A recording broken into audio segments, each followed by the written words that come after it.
Oh, hi, everyone. Welcome to this session on publishing in the Journal of Philosophy of Education. My name is David Backhurst. I'm the executive editor of the journal.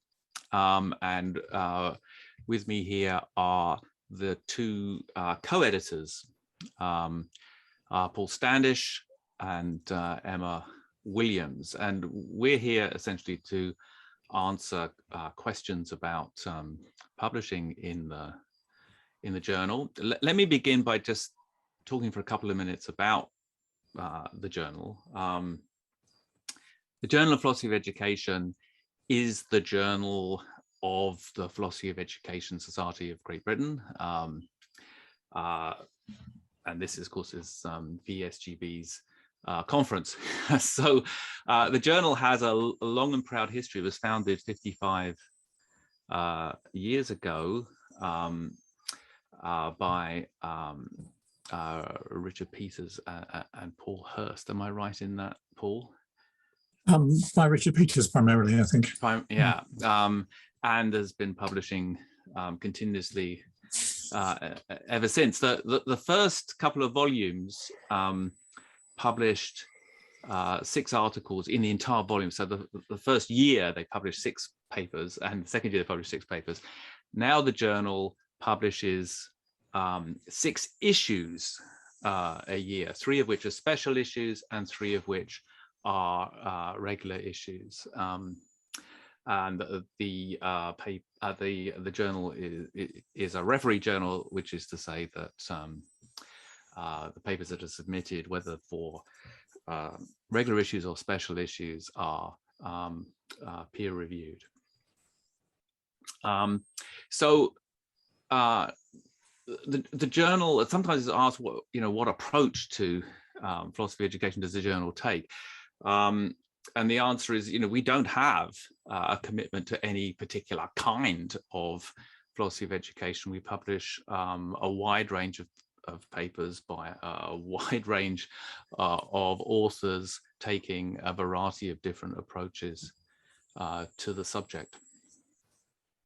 And so I'm just going to now, first I'll invite Paul and Emma to, if they want to say anything to add to what I've just said, and then we'll open the floor to questions.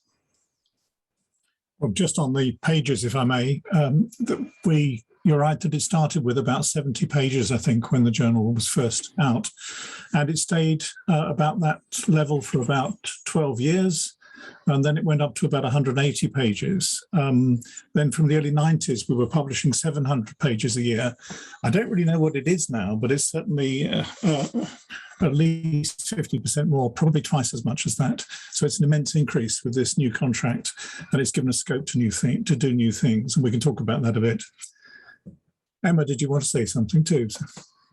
I suppose I would say, just to echo the kind of aims and scope of the journal, is to publish philosophical approaches to educational issues. Although, as David said, it's certainly not a journal that has a particular philosophical tradition. It's a specialist journal in that it is obviously it's a philosophical approach to education, and so we publish papers that are in-depth philosophical studies of a wide variety of educational issues, and I think it's a very exciting journal to be part of because it has that commitment to the philosophical as well as the educational areas of practice. So it's we don't tend to publish reports on empirical studies, which are more common, I suppose, in the field of education. So it's a very good journal for you if you're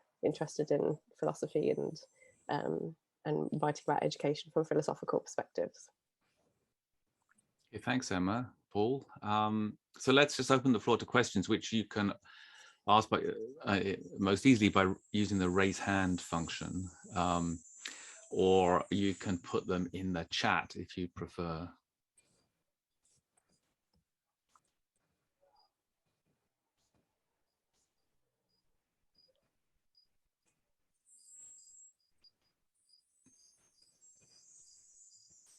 Yeah, Richard. Well, I Richard, thought I might as well, because whilst people are coming up with sensible questions, I thought I just mentioned the reviews section because we've just changed that a little, and I've, for my sins, become the reviews editor.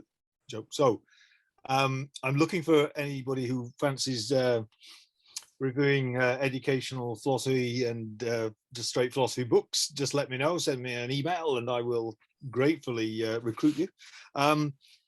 And again, the idea of this is to, I think we're thinking of perhaps having more reviews in the journal than perhaps we've had over the last few years, and also the website as well. What we're going to do is try and get that to be have quite a few reviews of a wide, again, as Dave just said, wide range, and Emma, wide range of philosophical and philosophy education perspectives. So I just thought I'd put that thing in, and if you are interested in doing reviews, please let me know. I'll share my email with anybody who does. thank you very much, Richard. As Richard said, he has just taken over the role of reviews editor for the journal. A while back, published book reviews in the sort of traditional style of sort of 1,000-word long accounts of recent publications, but then the journal stopped doing that, and reviews were hosted on the journal's website. They were just published online, but the journal now, having moved to 6 issues a year and having a contract where we no longer have a limit on the number of pages we're able to publish, we've now decided to bring reviews back into the journal. We've got lots of options about different ways of doing that, and Richard's kindly taken over the mantle of that position. So there was a question from Ryan, I think. Yes. Hi, David. Hi, Ryan. No, Steve. Yeah, maybe these questions are answerable by just looking on the Joke website, but I was just wondering, is it okay to contact somebody about a paper idea without submitting an abstract or a full text and enter into some sort of dialogue about the paper's subject matter or proposed paper subject matter before submitting, or is it kind of a cutoff? You just need to put in your manuscript, submit the manuscript on the website. And then I guess the other question would be, in a given year, are there I mean, I'm sure there are numbers. What are the numbers of how many people are actually submitting, say for in a given year? What are the sort of ratio of proposed articles getting published in comparison to those that are rejected? And then I guess along those lines, how much dialogue is there for papers that are receiving a lot of pushback from the editors or the reviewers? Is an author able to kind of come back and try to, substantially alter their paper in order to get it looked at? Thank you, Ryan. I mean, there are a lot of questions there. That's so. Let me try to say something briefly, and then maybe Emma can add those things that I've missed. But so. It's relatively unusual for an author to contact us and say, I've got this idea for a paper, are you interested? But it's not impossible by any stretch of the imagination. I mean, we're unlikely to say, no, we're not interested, unless it's obviously something which doesn't kind of fit the style of the journal, or it's something we would think of as just not right for Joke. But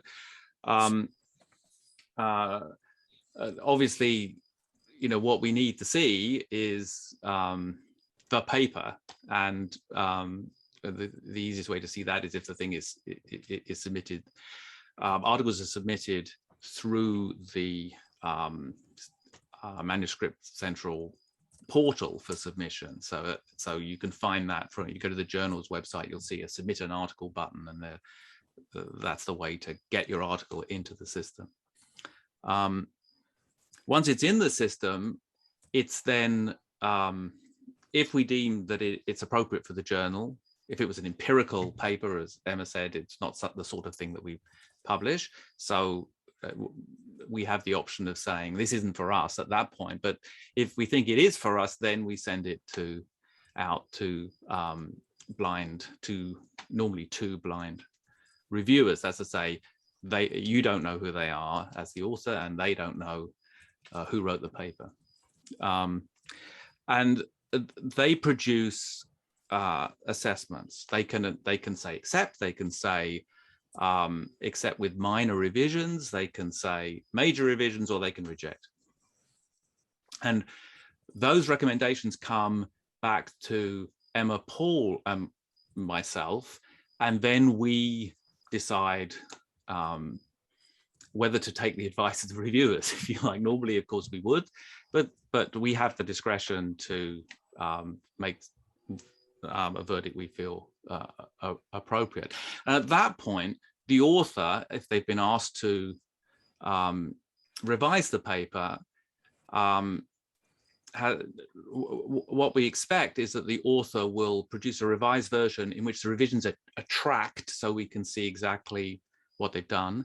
And also the authors have the option, or encouraged, to submit a response to the reviewers.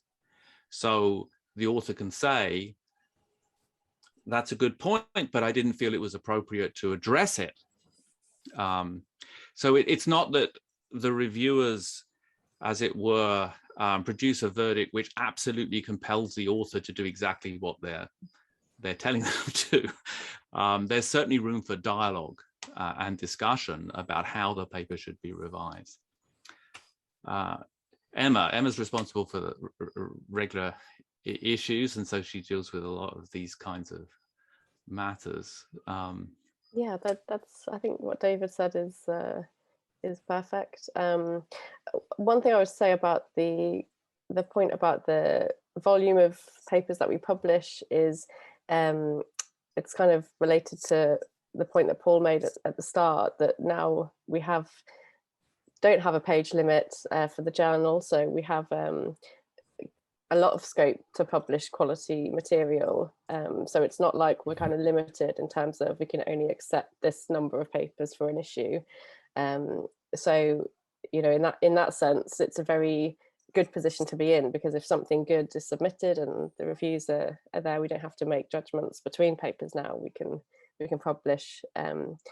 We've got a lot of scope for publishing quality papers. So yeah, it's a sort of well, I suppose that's it really. It's a good position to be in. So if the paper is suitable for the journal and reviewed well, then it stands a good chance of being accepted. I think one thing I would like to say in addition on the statistics is that the statistics for the journal can be quite misleading. Certainly recent statistics will be misleading for this reason, that the system we now use means that contributions to special issues all go through the review process.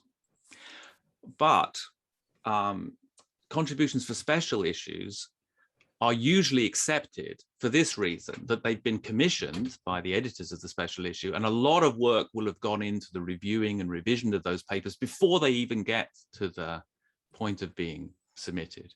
So if you actually looked at our statistics, you might say, wow, the acceptance rate, the Journal of Philosophy of Education, is really high, right? But that's misleading, because half of those submissions will have gone through very extensive revisions outside the system before, with the prima facie, with sort of prima facie expectations of them being accepted. So if you just took the regular issues where the submissions are coming in unsolicited, then the acceptance rate will be much lower. But I should say also that I've been very impressed since I took over as executive editor with the quality of the refereeing of papers for the Journal of Philosophy of Education. I think referees are often very supportive. They produce very constructive criticisms. They produce a lot of comments, but often with a view of helping the author improve the paper, and not with the intention of finding reasons not to publish it. I mean, in some areas of philosophy, one might see very sort of aggressive reviews that take it upon themselves to be as unsympathetic as possible. That is not how the reviewers tend to work in the philosophy of education. I think because they have an educational background, often they see themselves as playing an educational role in refereeing. So often, even if a paper is not accepted, the author has received constructive comments that might help them improve it for some other venue. David, there are a couple of questions in the chat Yes. about special issues. So can I take? Yeah, so by all means do, please, Paul. Thank you. Alexandra, shall I just give you an answer, or would you like to say anything more about that? You can just go ahead. Okay, fine, thank you. So as far as I'm aware, the journal has never had a call for papers for a special issue. They've proceeded very much in the way David's already been indicated, that one or two people maybe will get together and work out a topic, involve others who they think would write well on that topic, and start to put together a proposal. It often is the case that proposal has its origins in some kind of conference somewhere, a special day conference on a topic or a series of seminars. But it could just be a topic that people want to write about, and they know colleagues who'd like to contribute. And then what we actually receive varies quite a lot. What we'd like to get is something like 8 pages of fairly detailed statement about the overall aim of the special issue and how it's going to be structured, and then some kind of abstract from each of the contributors. That would be the kind of way we'd expect to proceed. Sometimes we get more than that. If we have less than that, we'll be asking for further clarification. And then what would happen is that those papers are generated in the way that David's been describing, and they probably go through informal reviewing amongst those who are contributing, and then they would be fed into the system, and we would take over the review process in collaboration with one of the editors or 2 of the editors, however many there were, of the proposed special issue. The typical turnaround time for this might be something like 3 years. You know, the idea is put forward and comes up, and then we would schedule it for 2 years later. We do need to have these things in place, so we'd like to be 18 months, 2 years ahead of the game with it. Okay. I mean, if I could just add that that's rather like publishing a collection of art, or editing a collection of articles and publishing it with a major publisher. Often it's the same sort of process in which there's an initial proposal, the publisher's interested, the articles then get written over 18 months or 2 years, and then there's a review process at the end before the thing is published. So it's a very similar process to editing a collection of papers. And there can't be a guarantee that a particular paper would be published, but clearly we wouldn't be backing it. We wouldn't have accepted it unless we were fairly confident the whole thing was going to come together. So normally most papers that are contributed are included in the special issue. There's a question from Lars further down in the chat, David, as well. Yes. Yes, this question pertains to whether the review process for submissions to the conference and the review process to the journal are 2 different things. So, and what can you infer from the fact that you've got your paper into the conference, whether you'll get it into JOPE? So yes, the review processes are quite distinct. And I think it's difficult to infer whether a paper that's accepted for the conference will get accepted if it's submitted to JOPE. I mean, the refereeing standards for the conference are quite serious,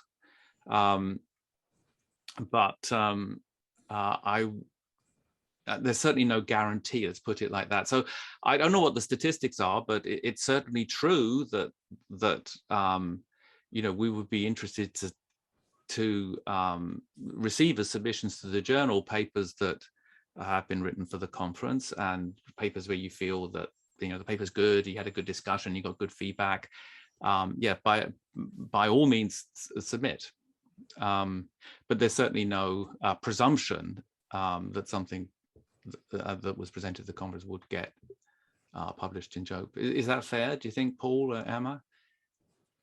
Yeah, I think that's correct. I mean, it's presenting a paper at the conference is a very good way of seeing what people think about what you're writing as well, and very often it's a good opportunity to help you to develop the paper. I think it's 6,000 words is the limit for conference presentation papers, but in the journal it's sort of, we recommend 6,000 to 8,000 words, so obviously it can be there's more scope for developing the paper for the journal submission than there would be for the conference. So I think they're two different things really, but obviously presenting a paper at the conference is a great way of helping you to develop the paper if you wanted to submit it to the journal as well.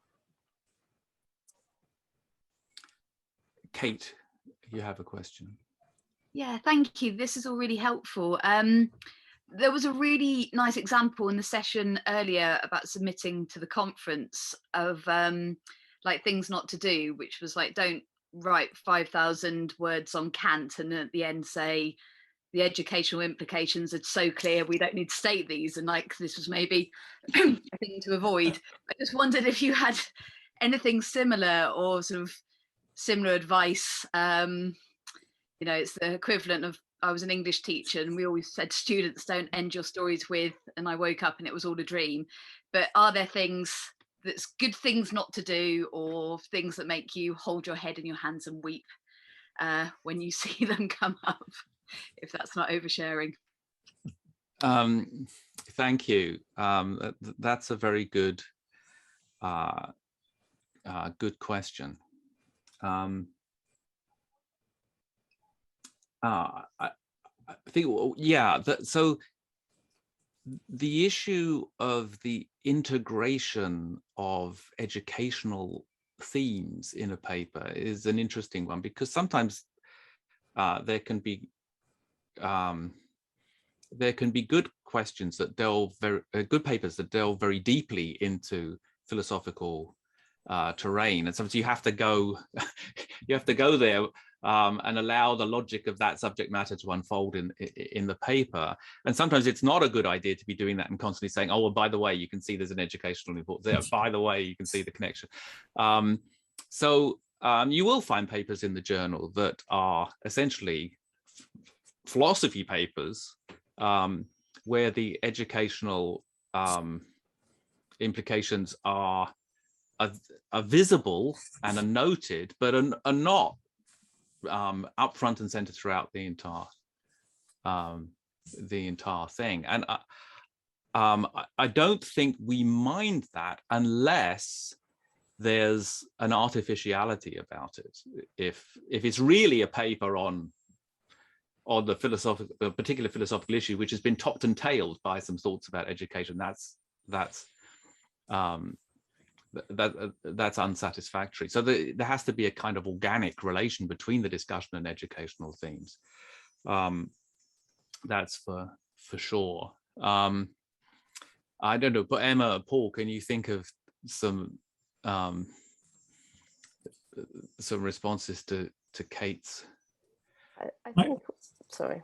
No, you well, I was going to say that I think just as we said at the beginning about not taking a narrow conception of philosophy in the journal, I don't think we have a narrow conception of education either. You know, some some journals are obviously quite focused on certain aspects of education, schools, or that sort of see education in quite narrow terms. I think we have a sense of the intertwining of philosophy and education that sort of has a sufficiently broad conception of both. But I think David's point about the artificiality, that's probably a really key thing here, because often it feels a bit like it's really someone wanted to write a philosophy paper, but maybe they didn't get it into a philosophy journal, so they added a little bit of education and thought that would be okay for us. That's sort of a misunderstanding of what philosophy of education is and of what writing about education is. So I think it's it's sort of I don't think we have a kind of very prescriptive account of what something is for it to be educationally relevant, I guess is what I'm saying. And it can be shown in various ways with very different approaches. I don't think there's any one way that you must write a philosophical paper, and I think it would be disastrous for the subject if one thought that. I also think, and not everybody agrees with this, that philosophy of education is not a branch of philosophy, like the philosophy of science or the philosophy of music is, because all aspects of philosophy have an educational dimension to them and are relevant to education in some way or other. Philosophy of science to science education, most obviously. I also don't think it's an applied field exactly either, the application of philosophy to educational practice. And the reason for this is that if you look at philosophy in some of its central aspects, just take epistemology and ethics, they're not just about the nature of knowledge, but about how we come to know, not just about what it is to be good, what the good life is, but how we become good as well. And that's blatantly obvious if you look at Plato or Rousseau or Confucius or Wittgenstein, for example. So I think there's every reason to see the full range of philosophy as having an educational dimension to it, and to find education already there in the philosophy. Thank you, Paul. Richard's asked a question about Twitter. Did you see it down in the chat? Which is yes. About, what do we do when what's the term, Twitter storm? If we have an article, will we pull the article?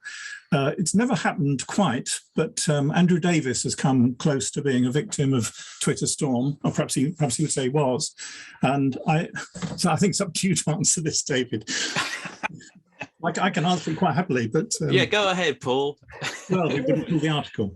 Yeah. Huh? Yeah. I mean, our articles are subjected to serious review and refereeing, and the journal would expect to stand by what it publishes. At the same time, admitting that articles on controversial subjects are likely to provoke controversy. And yeah, I don't think it's good practice for journals to be deciding after the fact that they made a mistake and they're going to cancel their the papers that they've published. David, could I say something else? Because I'm not sure if you said this, correct me if I'm wrong, when you were talking about the reviewing process. There is another tier of people below the three you see here who are involved in the reviewing process above the level of the reviewers, and those are the assistant right. editors. And I think there are 8 of them now, and they would handle a set of papers, a random set mostly of papers, and they would send them out to reviewers. So they would also be looking at the reviewers' comments and making judgments about this, which they would then pass on to us. The normal thing would be that we simply go with those judgments unless they ask us for further advice on this. So it's quite a broad and tiered process, in fact. Yeah, thanks, Paul.